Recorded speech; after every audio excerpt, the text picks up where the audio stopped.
Elias Carter sat in a cold metal chair, his wrists locked in tight restraints.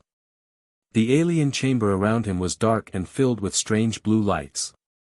Tall armored figures stood in a circle, watching him. Their armor was smooth and sharp, reflecting the light.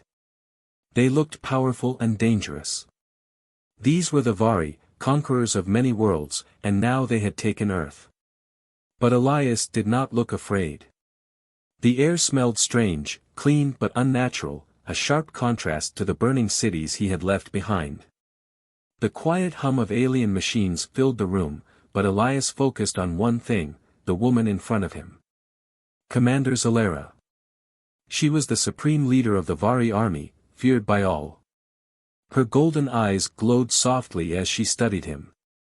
She did not blink. She did not speak. The room was silent, heavy with tension. The Vari guards shifted, waiting for him to break, waiting for him to beg for mercy like so many others had before him. But he didn't. He wouldn't. Zelara took a step closer, her movements smooth and precise, like a hunter approaching its prey.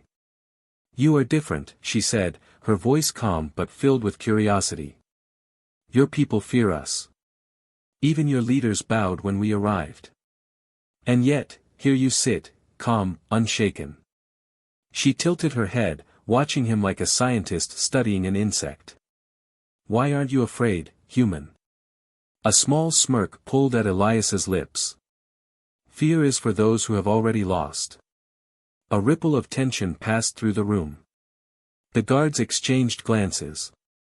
His words sounded less like an answer and more like a challenge. Zelara showed no reaction. She stepped even closer, so close that Elias could see the faint glowing veins beneath her skin. "And you believe you have not lost?" she asked. Elias shrugged. "Losing and surrendering aren't the same thing." Zelara studied him for a long moment, then turned sharply and started pacing. "Do you know how many species have said something like that before their extinction?" she asked. Elias said nothing. He watched her. She stopped and glanced over her shoulder. "All of them." Elias exhaled through his nose, his smirk not fading. "Then maybe you should ask yourself why humans are different." The guard stiffened. One of them, a tall male with violet skin, took a step forward as if expecting Zelara to punish Elias for his words. But she didn't. Instead, she turned to face him fully. "You are not different," she said, her voice firm. "You fight because you do not know when to kneel. You resist because you do not understand that you have already lost." She leaned down, her glowing eyes locked onto his. "Your world is already gone." Elias let her words hang in the air for a moment, then finally responded. "Then why are you still trying to convince me?" For the first time, he saw a flicker of something in her expression, annoyance, or maybe even doubt. She straightened, her face returning to its cold, unreadable mask. "I do not waste time convincing the defeated," she said. "I study them." Elias chuckled, low and dry. "Studying me, huh? And what have you learned?" Zelara's golden eyes darkened. "That you are either a fool," she said, "or you know something I do not." Elias leaned forward as far as his restraints would allow. "You better hope it's the first one." The room grew even more tense. The guards' hands twitched near their weapons. For the first time, Zelara did not have a quick response. She just stared at him. Then, slowly, she smirked. "Very well, Captain Carter," she said, stepping back. "Let's see what you're hiding." She raised her hand, and from the shadows, a new figure stepped forward. A Vari scientist, dressed in smooth black robes. Long fingers moved over a floating device, its blue glow pulsing like a heartbeat. A neural scanner. The kind that could pull memories straight from a person's mind. Elias kept his expression neutral, but he knew what was coming. The machine whirred to life, its light stretching toward him like ghostly fingers. Zelara watched him closely. "I will give you one last chance," she said. "Tell me what I want to know, and I will spare you the pain. Elias grinned, even as the first tendrils of energy reached for his mind. Now why would I do that? Then the world exploded into light. The neural scanner hummed, its energy crawling into Elias's mind like icy fingers. A sharp pain stabbed through his skull, but he refused to flinch. The Vari scientist adjusted the controls, and the machine dug deeper, pulling images from his past. Flashes of memory flickered in the air. The ruins of New Berlin. Fire raining from the sky. The last stand of human soldiers against the Vari invaders. The scientist murmured something in his alien tongue. Zelara watched, arms crossed, her golden eyes narrowing. You fight so hard to protect a dead world, she said. What are you hiding, Captain Carter?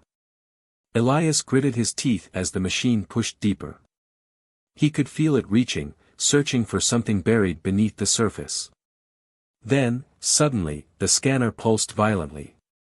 A warning beep. A surge of static. The Vari scientist frowned, adjusting the controls. Zelara stepped forward. What's wrong? The scientist's hands hovered over the scanner, hesitating. There is interference, he said in heavily accented English. Something is resisting. Elias clenched his jaw, feeling the pressure inside his head.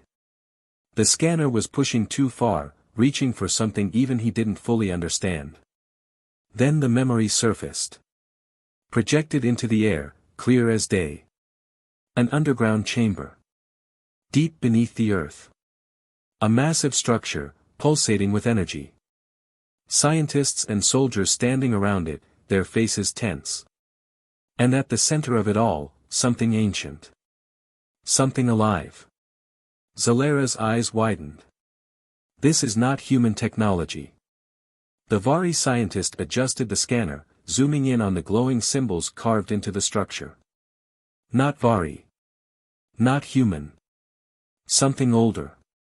Elias exhaled slowly, watching her reaction. No, it's not. For the first time, he saw something new in Zelara's expression. Not anger. Not arrogance. Uncertainty.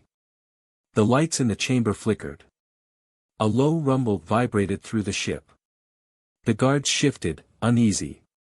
Zelara turned sharply to the scientist. Shut it down.